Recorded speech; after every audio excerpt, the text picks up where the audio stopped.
Coucou tout le monde, j'espère que vous allez bien.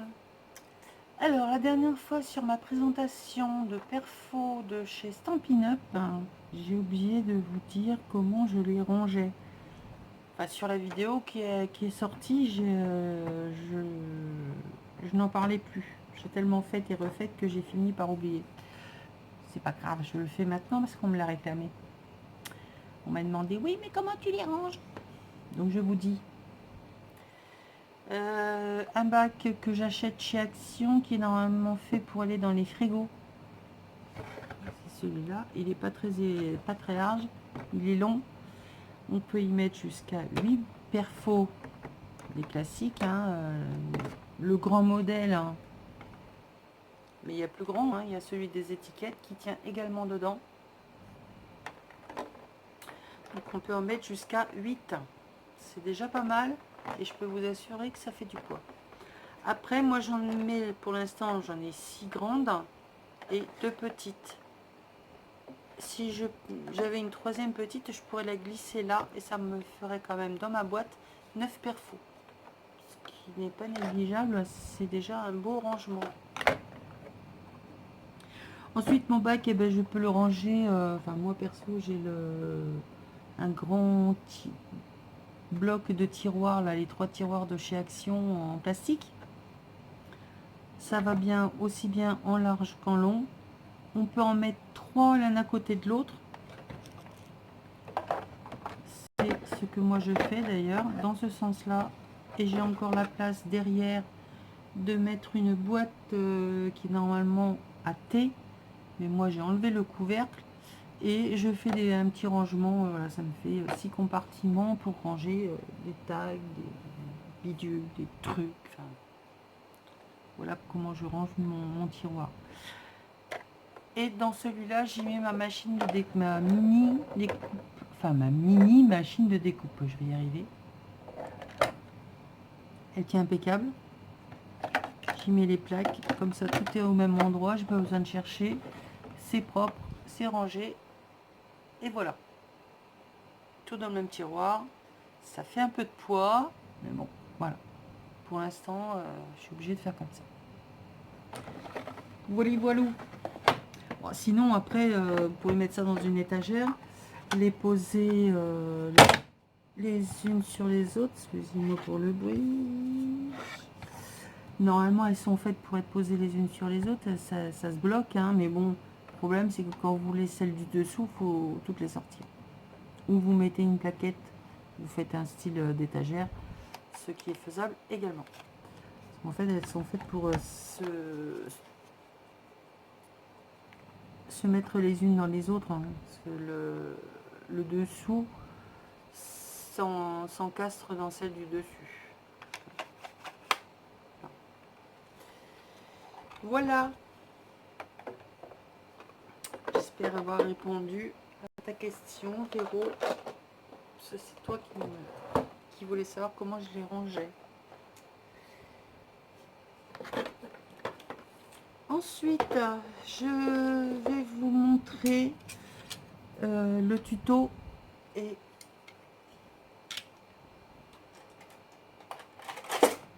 rien du tout. Le tuto numéro 20.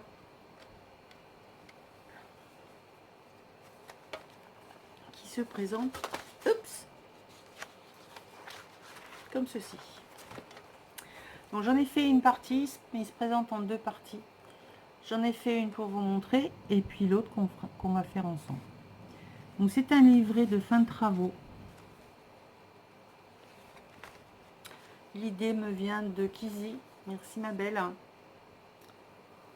Et lorsque je faisais mes recherches de 20e tuto, j'avais vu, mais bon, je trouvais que ça faisait trop gros à mettre comme embellissement. Mais finalement, c'est un embellissement, mais qui ne fera pas partie de votre junk. Il sera à côté, en plus. Si vous en avez plusieurs, moi je pense que si je venais à en recevoir plusieurs, je mettrai ça dans une vieille couverture de livre et je les rangerai dedans comme ça, les uns au-dessus des autres, sans les attacher. Simplement comme ça. Alors, bon, bah, après, vous allez tout de suite vous souvenir de qui vous les a envoyés, hein, avec ce qu'il y a dedans. C'est le genre de petits cadeaux quand même où on se souvient de la personne qui vous les a envoyés, à moins d'en recevoir énormément et de ne plus savoir quoi en faire. Mais bon, ça c'est autre chose, hein, chacun fait comme il veut. Donc voilà, vous faites un junk, il vous reste des papiers, des éphéméras, des bouts de tissu, des petits bouts de dentelle, ce genre de petites choses qui vous restent à la fin d'un travail. Vous ne voulez pas les garder, vous voulez les envoyer à la personne, et bien faites une présentation sympa et mettez-les dedans, tout simplement. Alors, ça se présente comme ceci, c'est en 2 parties. Et donc, je disais que l'idée me venait de Kizy, mais que j'avais vu également la vidéo, le tuto, chez, comment ça s'appelle, The Book Vodal Shop, qui elle en présente un, tout en papier et cousu à la machine. Bon, j'ai pensé à celles qui n'ont pas de machine. Le seul petit truc que moi j'ai changé, enfin le seul, non c'est pas le seul, c'est que moi je le fais en tissu et papier. Et je le colle. Comme ça, c'est accessible à tout le monde. Mais vous pouvez remplacer le tissu par le papier, bien évidemment. Allez, hop, je vous montre ça vite fait parce que déjà 6 minutes, le temps que je vous explique. Et après, il faut que je fasse le tuto. Alors, tout simplement, ici, vous avez donc la couverture tissu sur laquelle je suis venue coller une photocopie d'un livre botanique trouvé chez Emmaüs, que j'ai passé au café, vieilli, mis en couleur façon ma chérie, Miss Mumium, hein, avec les aquarelles. Pour ici, c'est un morceau, le tissu en fait était trop grand, donc je l'ai coupé et j'en ai fait une pochette. Il ne devait pas y avoir de pochette, sinon bah, j'aurais carrément replié. Hein, ça m'aurait évité de coller et puis que ça colle pas, que ça fasse un trou, enfin bref. Mais bon, c'était pas prévu que je fasse de pochette là au départ, donc je l'ai coupé et puis je me suis dit, oh tiens, si je mettais une pochette. Donc je l'ai recollé après. Donc, même technique, aquarellable, sur ma plaque, pof pof pof, les encres, un pchit, j'ai tamponné un peu mon tissu, séché, et voilà ce que ça donne. J'ai tamponné une grosse bébête, enfin après c'est la décoration, c'est chacun y voit comme il veut. Hein. Format A4 plié en 2, format A5. Pas de reste. Attaché ici par un lien que j'ai collé. C'est un bout d'une robe que je ne mettais plus. Je savais pas quoi en faire. Et ben voilà, comme ça, tout le monde en profite. On ouvre. Ici, c'est simplement pour renforcer au niveau de ma découpe, que ce soit quand même tenu puisque c'est du tissu. Feuille A4 de nouveau pliée en 2 que l'on va venir coller comme ceci. En haut, à l'intérieur et en bas. Enfin, en bas pour moi, mais bon. De chaque côté et là à l'intérieur. Ici, on va laisser de façon à ce que ça nous fasse une pochette. Quand on va l'ouvrir, ici, on va coller une enveloppe. Comme elle est trop grande, il y a un morceau qui va être replié. On va coller de chaque côté et en bas. Hop, je suis pas dans le champ. Droite, gauche et en bas. Si bien que ici, ça va nous faire une pochette.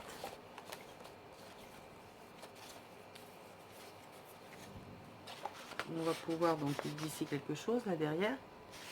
Et comme l'enveloppe va être ouverte, ça nous fait une pochette à l'intérieur également. Comme c'est ouvert ici, ça se rabat, ça nous fait une petite pochette. Après, vous faites la déco que vous voulez dessus, le tamponnage, les papiers. Ça, après, c'est vous qui mettez votre style. Donc, une fois que c'est décoré, ça nous donne ceci.